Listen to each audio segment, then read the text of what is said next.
Շնորհակալություն, բարև ձեզ, մեծարգո պարոն նախագահ, հարգելի պատգամավորներ,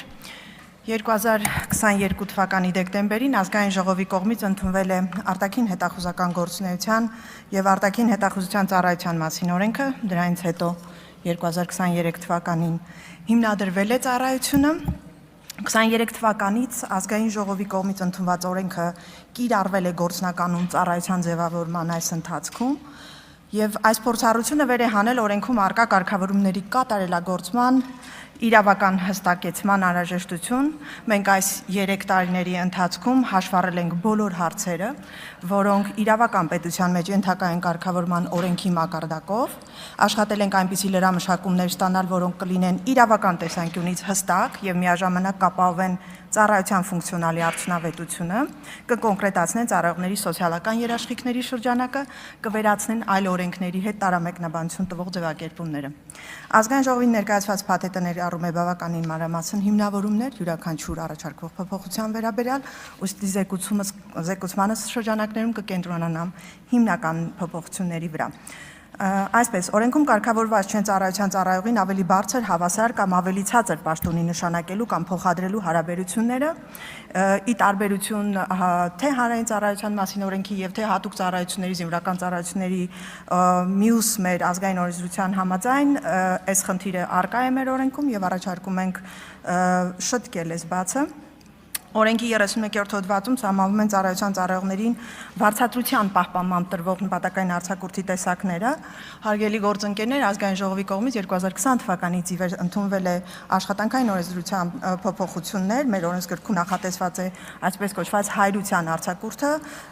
Այս դեպքում առաջարկում ենք նաև ծառայության մասին իրավարաբերություններում նախատեսել նաև նման կարգավորում։ Օրենքի 13-րդ հոդվածի համաձայն ծառայության ծառայողներին թույլատրվում է կրել եւ պահել հաշվետվությունային զենք եւ հատուկ միջոցներ, այսինքն այս պահի դրությամբ գործող օրենքով սա արդեն նախատեսված կարգավորում է, նրանք իրավունք ունեն օրենքով նախատեսված դեպքերում եւ կարգով ֆիզիկական ուժ կիրառել, զենք եւ հատուկ միջոցներ կիրառել։ Սրա հետ մեկտեղ ինչ ենք մենք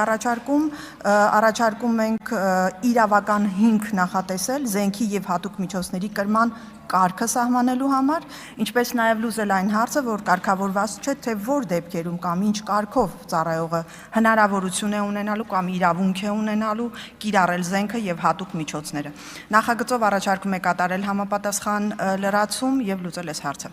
Կադրերի ռեզերվի հետ կապված կարգավորումներն են հաջորդը, օրենքի 21-րդ հոդվածում թվարկված կադրերի ռեզերվում գրանցվելու հիմքերը որոշակիորեն տարբերվում են օրենքի 37-րդ հոդվածում ծառայության պաշտոնից ազատվելու համար նախատեսված հիմքերից, առաջարկում ենք սա շտկել, ինչպես նաև այս առումով առաջարկում ենք շտկել կադրերի ռեզերվում փաստացի գտնվելու ժամանակահատվածին համապատասխան ստաժը հաշվարկելու հետ կապված հարաբերությունները։ Օրենքի 33-րդ հոդվածը նախատեսում է երկարամյա ծառայության, ինչպես ծառայողական պարտականությունները եւ սահմանված կարգով տրված հանձնարարականներն ու առաջադրանքները գերազանց կատարելու համար ծառայության ծառայողների նկատմամբ կիրառվող խրախուսանքի տեսակները եւ մեր վերլուծությունը հանրային ծառայության այլ տեսակների, ինչպես նաեւ զինվորական ծառայության հետ համադրմամբ ցույց է տալիս, որ խրախուսման տեսակներից այն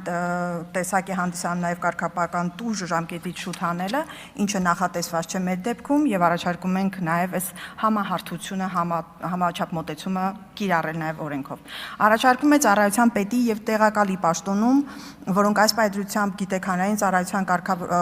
օրենսդրությամբ նրանք ծառայության պաշտոններ չեն, վարչական պաշտոններ են, մենք առաջարկում ենք, որ ահա այս պաշտոններում պահանջ սահմանել, որ այդ անձինք կարող են լինել միայն Հայաստանի Հանրապետության քաղաքացիներ։ Այս պայծրությամբ մենք իրավական հնարավորություն ունենք նաև երկքաղաքացիների համար նշանակվելու այս պաշտոնում։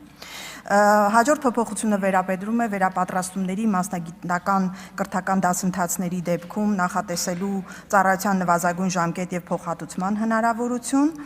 Մյուս փոփոխությունը վերաբերում է հանրային ծառայության, մեր ծառայության